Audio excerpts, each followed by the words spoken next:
In our last video we understood the concept of incline plane और आज हम उसकी कुछ प्रॉब्लम्स लेंगे कि डिफरेंट केसेस में इंक्लाइन प्लेन में हम कैसे प्रॉब्लम्स सॉल्व कर सकते हैं। सबसे पहले ये मैंने फिगर लिया हुआ है और यहाँ पर 3 डिफरेंट मासेस दिए हैं जो स्ट्रिंग के से कनेक्टेड हैं across the pulley. A B और सी एक सिंगल स्ट्रिंग से हैं जबकि बी एंड ए जो है वो किसी और स्ट्रिंग से हैं। तो हम स्ट्रिंग्स का अलग अलग नाम दे देते हैं।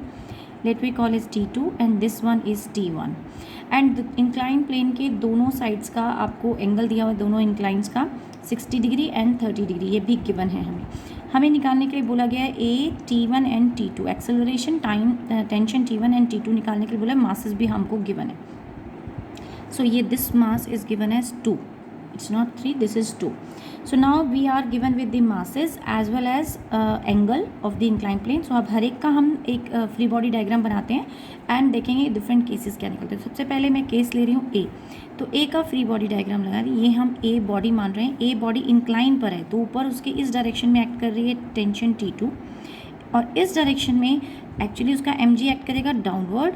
लेकिन mg के 2 कंपोनेंट में हम रिजॉल्व करते हैं जैसे कि हम नॉर्मल इंक्लाइन प्लेन में करते थे। तो एक कंपोनेंट बनेगा आपका mg cos ऑफ 60 क्योंकि इस तरफ का इंक्लिनेशन एंगल है 60 और इस तरफ का कंपोनेंट आ जाएगा mg sin of 60। Again normal reaction है जो ऊपर की तरफ एक्ट करेगा, इसको मैं नॉर्मल रिएक्शन n कह दूँ या फिर आप NA NB डिफरेंट नाम ले सकते हैं। मैं इसको सिंपली एन बोल रही हूँ। सो अब हम बनाते हैं इक्वेशन किसकी, मोशन की। तो मोशन कहाँ है, नीचे की तरफ है, तो हम कंसीडर कर रहे हैं ये एक्सेलरेशन डायरेक्शन यहाँ पर है। तो वो भी हम दिखाते हैं एक्सेलरेशन कहाँ हो रहा है, डाउनवर्ड हो रहा है ए। तो जिस डायरेक्शन में एक्सेलरेशन उसी डायरेक्शन कंपोनेंट को हमें प्लस लेना है। कॉन्सेप्ट इक्वेशन क्या है, action minus reaction is equal to motion. यही हम बोलते थे और अभी भी हम यही फॉलो करेंगे। मोशन को हम किससे रिप्रेजेंट करते हैं, एम ए से।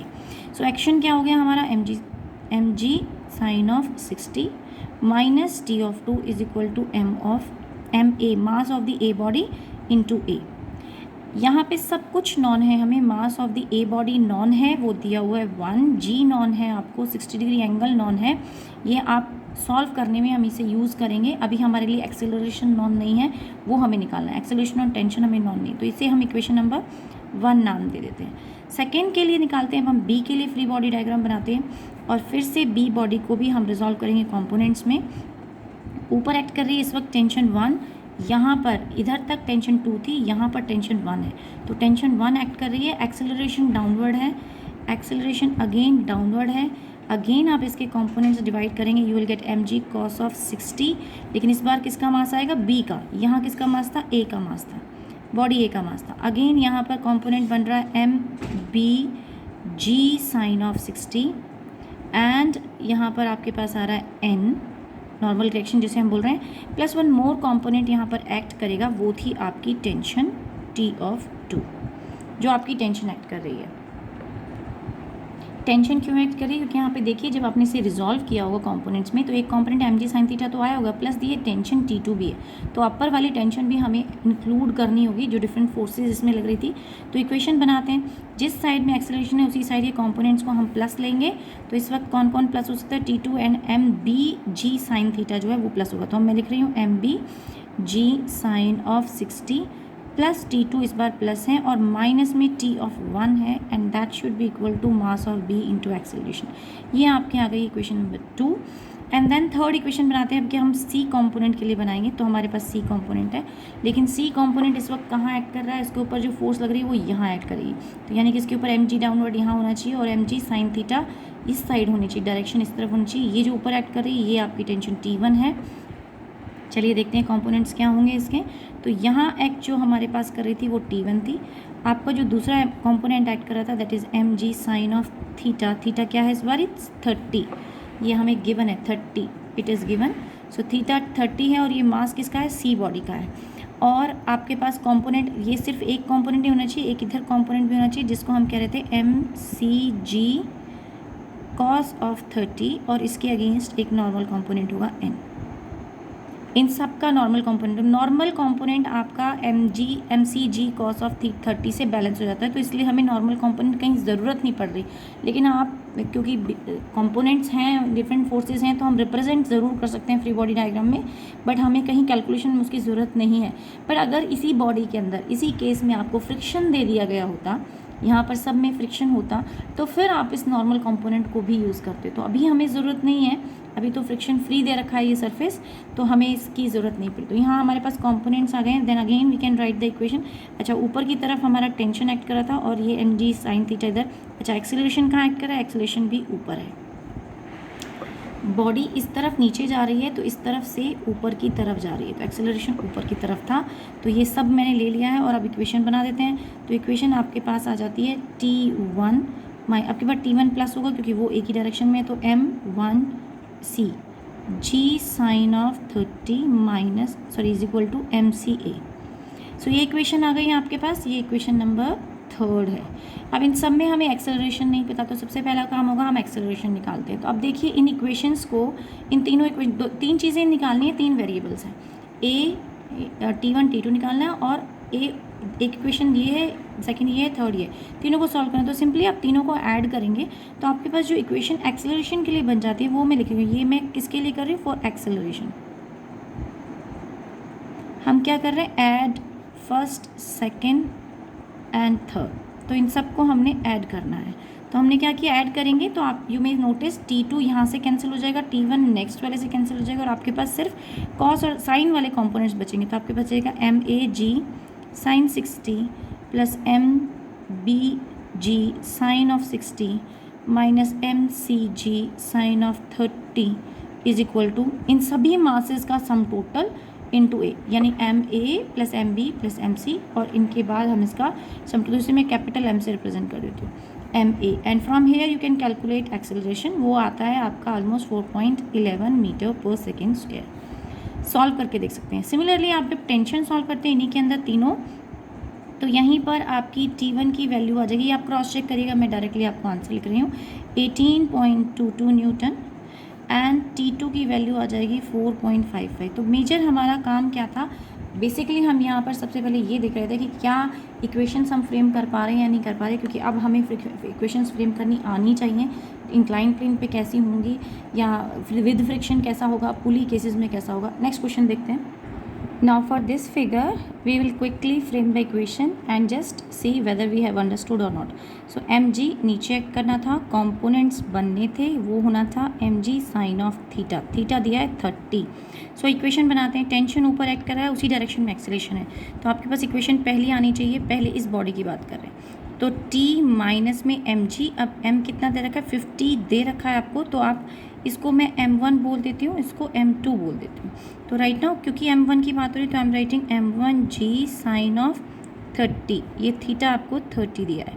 सेम वे यहाँ पर भी आप रिजॉल्व करेंगे तो यहाँ एक कंपोनेंट बनेगा which is M2G sign of 60। यहाँ पर कंपोनेंट आ जाएगा आपका M2G साइन ऑफ 60।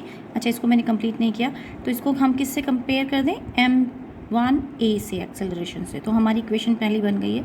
अब इसके लिए देखते हैं, टेंशन इज़ अपवर्ड, टेंशन आपके पास ऊपर की तरफ होता है, एक्सेलरेशन डाउन है और M2G डाउन है। तो आपकी बार M2G को हमें प्लस लेना है, यानी इस कंपोनेंट को हमें प्लस लेना होगा। तो M2G साइन ऑफ 60 माइनस, अब आपके पास टेंशन अपोजिट डायरेक्शन में हो गया, that should be equal to your this, यानी M2 ऑफ A। अकॉर्डिंगली आप वैल्यू पुट कर सकते हैं, सॉल्व कर सकते हैं। After simplification you will get the result. Acceleration आएगा आपका 0.12 metre per second square, which you can cross check, and this is tension 244 newton. आप सॉल्व करके देख सकते हैं whether you get the same answer और not. We have another question and this time they have not given you the angle, rather they have given you the side। ये right angle triangle है जिसकी आपको sides दे दी हैं और आपसे कहा गया है कि एक्सेलरेशन फाइंड आउट करो। So we are suppose to find out this acceleration, so हमें ए निकालना है। सो सेम वे हम यहाँ से साइन थीटा को डिफाइन करते हैं। तो अगर आपने ये एंगल निकालना है, इसको कह देते हैं हम थीटा 1 और इस तरफ वाला एंगल कह देते हैं theta 2। So if you want to find out sine theta 1, sine theta is perpendicular upon hypotenuse, that is 4/5। Same way आप साइन थीटा 2 डिफाइन कर लीजिए, दैट इज़ अप परपेंडिकुलर, ये हो जाएगा, दैट इज़ 3/5। अब हमें इक्वेशंस देनी है, तो अगर मुझे ये वाली बॉडी चाहिए तो ये वाली 1 kg वाली बॉडी के लिए tension was upward, acceleration was downward and इसका कंपोनेंट होगा जो कि होगा mg साइन ऑफ थीटा 1, वो भी डाउनवर्ड एक्ट करेगा। तो इक्वेशन हमारी फ्रेम करते हैं। हमारी इक्वेशन बन जाएगी mg sine of theta 1 minus tension should be equal to m a. So यहाँ पर आप वैल्यू पुट कर दीजिए साइन थीटा 1 की और m की भी। m आपको दिया हुआ है 1, ये भी 1 है, दोनों तरफ 1 है, तो g into 4/5 minus sign theta 1 की वैल्यू 4/5 थी, वो हमने पुट की t is equal to a. Equation solve करते हैं तो 4g minus 5t is equal to 5a। This is your equation number 1। Same way हम आते हैं दूसरी इक्वेशन पर, यानी अब की बार हमने थीटा 2 के लिए इक्वेशन फ्रेम करनी है। इक्वेशन देखते हैं, बॉडी जो है अब कहाँ, नॉर्मल डायरेक्शन तो हमें नहीं चाहिए, दिस राइट नॉर्मल डायरेक्शन होगा, ये हमें कंपोनेंट चाहिए था, दैट इज़ योर टेंशन जो एक्ट कर रही है। फिगर को देखें, यहाँ पर टेंशन एक्ट कर रहा था और नीचे की तरफ आपका दूसरा कंपोनेंट हो जाएगा, वो हम ले लेते हैं M ji sine of theta 2 component होगा इस बारी। तो अब फिर से, और एक्सेलरेशन कहाँ है, एक्सेलरेशन ऊपर की तरफ है, एक्सेलरेशन वाला कंपोनेंट प्लस, तो T1 minus m ji sine of theta 2 is equal to m of a. अब m आपको कितना गिवन है वो भी हम क्वेश्चन में देख लेते हैं, दैट इज़ 1। अगेन हमें 1 ही दिया हुआ है तो वो पुट कर देते हैं, यानी आपके पास बनेगा t माइनस जी और साइन थीटा 2 की value now we have 3/5, so we will put 3/5 is equal to 5 of a, simply a, m हो गया 1। तो सब जब आप सॉल्व आउट करते हैं तो you will get again the equations को सॉल्व आउट करते हैं तो आप बचेगा 5t minus 3g is equal to 5 of a. This is equation number 2। Solve these two equation, ये दोनों इक्वेशंस हमें सॉल्व करनी है so as to find the value of a, जो कि आती है 1, यानी आपके पास आएगा, अगर आप g को 10 ले लेते हो तो इट इज़ 1, अदरवाइज ये आएगी g/10, this value is g/10। अगर आप g को 9.8 लेते हो तो अगर नहीं तो फिर आप सिंपली इसको 1 मान सकते हो g को 10 लेकर, और अगर हम g को 10 ले लेते हैं then your tension comes out to be 7 newton. So मैंने g को 10 कंसीडर करके किया, g is equal to 10 metre per second square. Assume करने के बाद मेरी ये 2 इक्वेशंस आई हैं जो आप सॉल्व करके देख सकते हैं। Let us see another question. Now you are given with this figure, जिसमें आपको इंक्लाइन पे 2 पुलीज कनेक्टेड हैं और दोनों तरफ वेट हैंग्ड हैं और 100 ग्राम जो है वो सरफेस पे है। सरफेस पे कोई फ्रिक्शन नहीं है, ये गिवन है हमें, और 30 डिग्री एंगल गिवन है। तो सबसे पहला काम यही होता है कि हम इसे रिजॉल्व कर दें। इसको क्या करते हैं, हम mg लेते हैं, तो कंपोनेंट बनेंगे, एक कंपोनेंट इस तरफ बन जाएगा और एक कंपोनेंट आपका इस साइड आ जाएगा लॉन्ग दिस, और यहाँ पर भी हम टेंशन मानते हैं, तो टेंशन्स को भी मैं अलग अलग कलर से रिप्रेजेंट कर देती हूँ। टेंशन एक यहाँ पर है और let us call this as T1, यहाँ जो एक्ट कर रही थी वो थी T1। दूसरी तरफ भी आपकी एक टेंशन होगी इस तरफ और इस तरफ, इसको कह देते हैं T of 2, ये टेंशन T2 हुई। जो नेट मोशन मैं बॉडी का मान रही हूँ, एक्सेलरेट कर रही है ये बॉडी, कहाँ की तरफ, ऊपर की तरफ एक्सेलरेट कर रही है। हमने अज्यूम कर लिया है वो बॉडी नीचे आए ऊपर आए कहीं भी आए, वो अकॉर्डिंगली आपका साइन आ जाएगा। अब जो कंपोनेंट यहाँ ब्लैक से शो किया, which should be your mg sine of theta, theta कितना है यहाँ गिवन है, दैट इज़ 30। तो हमारे कंपोनेंट डिवाइड हो गए। अब हम हर एक के लिए फ्री बॉडी डायग्राम बनाते हैं और हर एक के लिए इक्वेशन बनाते हैं। सबसे पहला केस ले रहे हैं 50 ग्राम का, तो 50 ग्राम के लिए टेंशन था T1 अप 550, जो न्यूटन फोर्स है 50g वो नीचे एक्ट कर रही है। इन्होंने दे रखा है वेट ही दे रखा है, दैट मीन्स ये ग्राम दिया है या इसको g मान लें, हमें तो पता नहीं ये क्या दिया है, बट फिगर में g लिखा हुआ था। तो अगर ये ग्राम भी है तो भी आपको कन्वर्जन करना पड़ेगा, यानी कि 50g से मल्टीप्लाई करना पड़ेगा so as to get your weight. But मैं इसे ग्राम नहीं मानती, क्योंकि अगर ग्राम मानेंगे तो then you have to convert in 10⁻³ also, वो भी लाना पड़ेगा। तो हम इसको g यानी एक्सेलरेशन ड्यू टू ग्रेविटी देते हैं, that they have given the weight, it's written as इतना gram block, so I am considering it as it is. देखते हैं इक्वेशंस में कैंसिल हो जाएगा। एंड एक्सेलरेशन बोलते हैं तो एक्सेलरेशन मैंने ऊपर की तरफ माना है तो एक्सेलरेशन ऊपर ले लेते हैं, तो acceleration is up. Equation frame करते हैं तो इक्वेशन पहली आ गई इसके अकॉर्डिंगली, इस फिगर के मुताबिक T1 was up, this is 50g is equal to 50a। First equation मेरी आ गई। अब सेकेंड फिगर लेते हैं, यानी कि इस वाले के लिए लेते हैं T2 वाले के लिए। तो T2 में आपका T2 एक्ट कर रहा है ऊपर की तरफ, एक्सेलरेशन डाउनवर्ड, एंड 500g आपका नीचे एक्ट कर रहा है। तो इसकी इक्वेशन भी बना देते हैं, तो ये इक्वेशन बन जाएगी 500g minus T2 is equal to 500a। ये हमारी सेकेंड इक्वेशन फ्रेम हो गई। अब हम देखते हैं इस वाली केस के लिए, जिसके लिए इक्वेशन थी, क्योंकि ये स्लांटिंग था, यहाँ पर वेट है, mg तो नीचे एक्ट करता है, बट यहाँ टेंशन T1 भी एक्ट कर रही है इसी तरफ, और इसी तरफ आपका mg साइन ऑफ 30 भी एक्ट कर रहा है, और एक्सेलरेशन कहाँ है, ऊपर की तरफ है, लेकिन एक और टेंशन है वहाँ पर T2। तो T2 भी एक्ट कर रही है, T1 भी एक्ट कर रही है, mg साइन थीटा भी एक्ट कर रहा है, एक्सेलरेशन भी एक्ट कर रहा है, सब मैंने शो कर दिया, एक्सेलरेशन भी ऊपर है। तो अब अकॉर्डिंगली हम इक्वेशन बना लेते हैं। तो T2 minus T of one and T1 opposite direction में तो T1 माइनस और mg साइन 30 भी, m आपको दिया हुआ है 100, so it is 100g sine 30 is half, तो मैं हाफ उसका पुट कर देती हूँ and that is equal to your 100a। अब यहाँ पुट करेंगे तो 50g आ जाए, तो T2 minus T of one minus 50g is equal to 100a। So ये आ गई आपकी इक्वेशन नंबर 3। तो तीनों इक्वेशन हमारे पास आ गई हैं, इक्वेशन 2, इक्वेशन 1 एंड इक्वेशन 3। तो अब हम क्या करते हैं, फर्स्ट और सेकंड को ऐड कर देते हैं so that T1 minus T2 की टर्म्स में एक इक्वेशन आ जाएगी a के लिए। 3 वेरिएबल है हमारे लिए unknown, T1, T2 and a, तो तीनों हमें निकालने हैं, 3 ही इक्वेशन है तो तीनों को यूज़ करते हैं। तो अगर मैं इन दोनों इक्वेशंस को यूज़ करती हूँ, add first and second equation, so you will get T1 minus T of 2 minus 5, that is इसमें से ये सब्ट्रैक्ट करेंगे तो you are left with 450, so this is 450g is equal to 550a। ये दोनों ऐड हो जाएंगे तो आपकी इक्वेशन ये आ गई। अब now we are suppose to solve these two equation, but if you add these two, T1 and T1 cancel हो रहा है, T2 कैंसिल हो रहा है, सिर्फ ये इक्वेशंस आपके पास आ रही हैं। तो मैं सिंपली इनको ऐड करके लिखती हूँ, add fourth equation and third equation, ये फोर्थ इक्वेशन थी, दिस इज़ फोर्थ, तो आपके पास आ जाता है 500g is equal to 650a। ये यहीं से मैंने लिख दिया, माइनस साइन आ रहा है, इन दोनों को ऐड करेंगे तो माइनस सस्टेन करेगा, माइनस आपके पास आएगा तो आपका एक्सेलरेशन आ जाता है -8/13 ऑफ g। तो g की टर्म्स में ही हमारा आंसर आ गया है। तो वी आर कंसिडरिंग कि g जो है यहाँ पर मैंने चेंज ही नहीं किया, ग्राम तो नहीं था ये, this was acceleration due to gravity, तो हम इसे वेट की फॉर्म में ही ले रहे थे क्योंकि मैंने इसे वेट ही कंसिडर किया, g के टेंशन में सब्ट्रैक्ट किया, तो मैंने 50g को एज अ वेट ही कंसिडर किया, ग्राम की फॉर्म में नहीं कंसिडर किया। सो एक्सेलरेशन आपके पास आ जाता है, this is the final answer. अगर आप चाहें तो आप इसे फर्दर सॉल्व कर सकते हैं for T1 and T2। Question के अंदर आपसे एक्सेलरेशन ही कहा गया था, मैं यहाँ लिख देती हूँ फाइंड a। सो आप फर्दर आप इसे T1 एंड T2 की टर्म्स में भी सॉल्व कर सकते हैं। नेक्स्ट क्वेश्चन देखते हैं।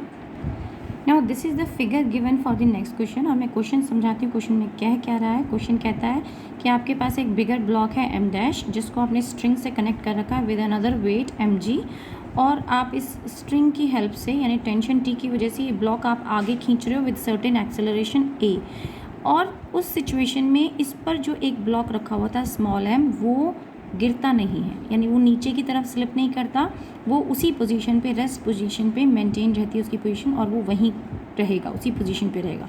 तो ऐसा वो पूछ रहा है कि हम उसको कितना मास हो इसका, कि वो मतलब ये अगर मास एक सर्टेन गिवन वैल्यू होगी, फिक्स्ड अमाउंट होगा, तो हम ये डिसाइड कर पाएंगे कि कितना एक्सेलरेशन दे। बेसिकली मास की वैल्यू पर डिपेंड करेगा कितना वो, कितनी तेज़ी से वो इसको पुल करेगा सो दैट कि m जो है वो रेस्ट पर रहे।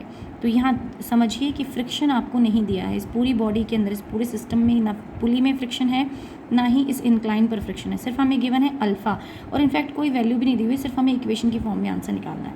तो सबसे पहले हम समझते हैं कि अगर आपका m नहीं गिर रहा और ये बॉडी आगे की तरफ जा रही है, ये आगे की तरफ जा रही है, तो इसके ऊपर एक रिएक्शन फोर्स होना चाहिए, यानी कि इसका ma पीछे की तरफ एक्ट करना चाहिए। ये क्या एक्ट करना चाहिए, ma, और इसका वेट जो है वो बॉडी का कहाँ एक्ट करना चाहिए, डाउनवर्ड, वो एक्ट करना चाहिए mg। अब हम mg को भी रिजॉल्व कर दें विद सम फोर्स, मतलब इसको भी दो कंपोनेंट में रिजॉल्व कर दें, तो mg रिजॉल्व होगा तो दो कंपोनेंट, एक कंपोनेंट इधर बनेगा और एक कंपोनेंट आपका इधर बनेगा। तो ये कंपोनेंट हो गया आपका mg साइन ऑफ अल्फ़ा।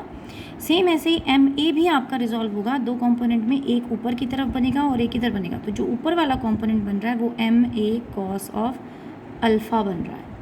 अब हम चाह रहे हैं कि बॉडी क्या रहे, रेस्ट पर रहे। सो आई थिंक फोकस में थोड़ी प्रॉब्लम आई, फिर से समझ लेते हैं कि mg साइन ऑफ अल्फ़ा जो है नीचे की तरफ एक्ट कर रहा है क्योंकि mg डाउनवर्ड है। वेट कहाँ एक्ट करता है, बॉडी का, इसकी अगर एक अलग से फ्री बॉडी डायग्राम बनाए तो ये m है, m का वेट एक्ट कर रहा था डाउनवर्ड mg, और m पर जो रिएक्शन फोर्स थी यानी कि जो मोशन की वजह से, ये सिर्फ m की बात हो रही है कि, और m का साथ अब यहाँ देखें एंगल भी बता देती हूँ कि अल्फ़ा क्यों बना, ये अल्फ़ा कॉस आया, ये कॉस आया, ये साइन आया। ये जो एंगल है ये आपके किस कॉम्पोनेंट के साथ बना है, ये वाली साइड है। अगर हम इसे देखें तो ये लाइन और ये लाइन पैरेलल, तो अगर ये अल्फ़ा है तो this have to be alpha. So मैंने आपको बताया कि आपको इंक्लाइन का एंगल दिया है, यहाँ वाला एंगल आपको, ये अल्फ़ा गिवन है, और ये आपकी रियल लाइन एक्सिस हो जाती है।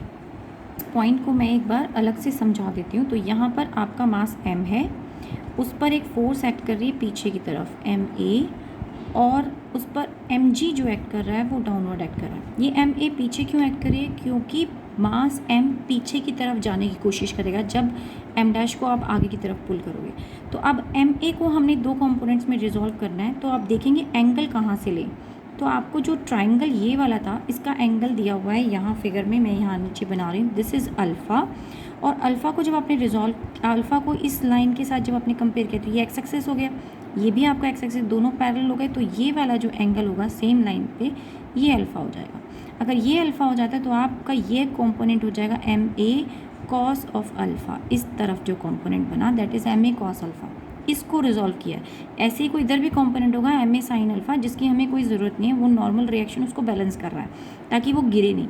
लेकिन अब एम जी है, उसको भी आप रिजॉल्व करें तो आपके पास इंक्लाइन का एंगल ये है तो ये अल्फ़ा होता है। सेम ऐसे इसे भी रिजॉल्व करेंगे एम जी को, तो इधर बनेगा एम जी कॉस अल्फ़ा, और इस साइड जो बनता है जो हम नॉर्मली बहुत बार बना चुके हैं, M ji sine of alpha. तो अब क्योंकि मास रेस्ट पर है तो ऊपर वाले कंपोनेंट को नीचे वाले कंपोनेंट से बैलेंस होना है। तो यही हम यहाँ पर दिखाते हैं और हम इन दोनों को इक्वेट कर देते हैं। तो आपका ये कंपोनेंट इसके अपोजिट हो जाता है। तो एम ए कॉस अल्फ़ा जो है एम जी साइन अल्फ़ा के इक्वल हो गया। तो हम कंपेयर कर देते हैं, M G cos of alpha is equal to M ji sine of alpha के इक्वल। तो यहाँ से आप m and m cancelled out, cos alpha sine को नीचे इधर ले जाइए तो आपके पास टेंजेंट अल्फ़ा बन जाता है, यानी कि a की वैल्यू आ गई आपके पास g tangent of alpha. Let us say this is the equation number 1। Now अब हम केस लेते हैं इस वाले का, पहले इसको सिंपल वाले को कर लेते हैं। तो सिंपल वाले के लिए mg जो है हमारा कैपिटल mg डाउनवर्ड एक्ट कर रहा है, टेंशन आपकी ऊपर है, एक्सेलरेशन आपका a नीचे है। तो इक्वेशन बनाते हैं। तो जिस डायरेक्शन में आपका कंपोनेंट mg हो तो यानी mg minus T is equal to m of a। This is let us से इक्वेशन नंबर 2। अब बात करते हैं हम m डैश की। तो m डैश कंपोनेंट अब हमारे पास आ गया। m डैश कहाँ पर था? ये m था जिसके लिए ये फिगर बनी। m के लिए t ऊपर a नीचे और mg नीचे, तो mg नीचे t ऊपर a नीचे, ये उसी के रिलेट करके लिखा है। अब हम m डैश की बात करते हैं। m डैश इधर जा रहा है तो उस पर एक तो एक्ट कर गई टेंशन, उसी डायरेक्शन में एक्सेलरेशन, लेकिन बैकवर्ड डायरेक्शन में भी उसके ऊपर एक एक्ट कर रहा है एक्सेलरेशन, वो है इस मास की वजह से। भाई ये वाला मास इसको रोकने की कोशिश करेगा आगे वाले मोशन को, और इस मास के ऊपर पीछे बैकवर्ड डायरेक्शन में एम ए एक्ट कर रहा था। तो इस पर एम डैश पर वो एम ए बैकवर्ड डायरेक्शन में एक्ट कर रहा है, वो ये मास लगा रहा है। तो वो बैकवर्ड एम ए जो है वो हम यहाँ दिखा देते हैं, this is your M A जो यहाँ पर लग रही थी। तो इक्वेशन अब इसकी बना दें। तो इसकी इक्वेशन बन जाएगी टी, ये टी प्लस है, minus M A is equal to M dash A. M छोटे वाला एम था, ये ध्यान रखिएगा, कन्फ्यूजन सारे एम एम ही हैं, एक बड़ा है, एक एम डैश है और एक स्मॉलर है। तो हमने स्मॉलर वाले मास की बता रहे हैं, यानी यहाँ जो एक्सेलरेशन ये एक्ट कर रही है ये इसकी वजह से नहीं है, ये वाला मास एक्ट करा रहा है, क्योंकि ये मास पीछे जाने की कोशिश, जब ये आगे जाने की कोशिश करेगा तो ये पीछे जाने की कोशिश करेगा। तो जब ये पीछे जाने की कोशिश करेगा तो इसके पास हो गया एक्सेलरेशन एम ए, और जब इसके पास एक्सेलरेशन एम ए हो जाता है तो इस वाले के ऊपर एक अपोजिशन फोर्स आ जाती है, दैट इज़ एम ए। तो वो हमने यहाँ पर लगा दी, और अब हमारी इक्वेशंस तीनों रेडी हो गई हैं। अब हम इक्वेशंस को ऐड कर देते हैं और कोशिश करते हैं कि हम टी को एलिमिनेट करें इक्वेशंस में से। तो अगर आप टी को एलिमिनेट करें तो पहले तो आप सिंपली इक्वेशन ऐड कर लो, तो आपके पास इक्वेशन आ जाएगी ऐड सेकंड एंड थर्ड। इस इक्वेशन को हम थर्ड नाम देते हैं। तो हमने इक्वेशन को दोनों को सेकंड थर्ड को ऐड किया, तो आपके पास इक्वेशन बन गई m g minus small m A is equal to M dash a plus m of a. अब यहाँ पर ए को एलिमिनेट करते हैं। ए हमारे पास पहले आ चुका है जी टेंजेंट अल्फ़ा, तो आपके पास इक्वेशन आती है एम जी माइनस एम, और ए की जगह मैं पुट कर देती हूँ g tangent of alpha is equal to M dash, और यहाँ पर भी जी टेंजेंट अल्फ़ा पुट कर दें, plus capital M G tangent of alpha put कर दें। अब यहाँ पर एम जी यहाँ है, एम जी यहाँ पर, इसको हम इधर ले आते हैं, तो आपकी इक्वेशन एम जी कॉमन ले लेते हैं, और 1 माइनस टेंजेंट ऑफ अल्फ़ा आपका अलग से कॉमन आ गया, और इधर आपके पास एम जी जी टेंजेंट थीटा है, और इसे भी जब आप इधर लेके जाएंगे तो ये इधर जाके प्लस हो जाएगा, तो प्लस हमने ले लिया, और जी टेंजेंट ऑफ अल्फ़ा को कॉमन निकालिए। जी यहाँ से और यहाँ से कैंसिल हो गया है, आपको निकालने के लिए बोला गया था एम निकालना था, तो that will be M dash plus small M, और नीचे ये इंटू टेंजेंट ऑफ अल्फ़ा है यहाँ पर 1 माइनस टेंजेंट अल्फ़ा आएगा। अगर आप इसको डिनोमिनेटर में ले जाएं तो आपके पास बचता है एम डैश प्लस एम, और ये हो जाएगा 1 बाय टेंजेंट थीटा, जिसको आप लिख सकते हो cot of theta cot of alpha, और माइनस में टेंजेंट अल्फ़ा 1 हो जाता है। तो this is your final answer. ये एच.सी. वर्मा का क्वेश्चन है। एच.सी. वर्मा बुक से मैंने लिया था और मुझे लगा कि थोड़ा ये डिस्कस करना चाहिए बच्चों के साथ, थोड़ी कॉन्सेप्ट को थोड़ा और स्ट्रॉन्ग बनाएगा। आपको ये पता चलेगा कि कोई एक्शन होता है तो उसका रिएक्शन भी होता है। तो राइट नाउ ये बॉडी आगे की तरफ जा रही, उसने एक एक्शन किया जिसका रिएक्शन एम पर पड़ा, और एम ने रिएक्शन किस पर किया है, कैपिटल एम पर। तो जब हम एम डैश कंसीडर करेंगे तो हम ये रिएक्शन ज़रूर कंसीडर करेंगे। तो यहाँ पर कोई फ्रिक्शन नहीं था, बट स्टिल बॉडी कंटिन्यू रही सेम सिचुएशंस में। तो आज की क्लास के लिए इतना ही। नेक्स्ट क्लास में हम कुछ और न्यूमेरिकल्स लेकर आएंगे। ये फोर्स वाला जो चैप्टर है ना, ये आपके हर एक कंपटीशन एग्ज़ाम्स के लिए, यानी नीट के लिए, जेई के लिए, ये सब में बहुत इंपॉर्टेंट है। इनफैक्ट एनसीईआरटी या सीबीएसई से भी ये काफ़ी, इसकी वैल्यू जो है काफ़ी अच्छी है। तो आप इसको प्रॉपरली थॉरली प्रिपेयर करो, सारे कॉन्सेप्ट्स क्लियर करें। Thank you.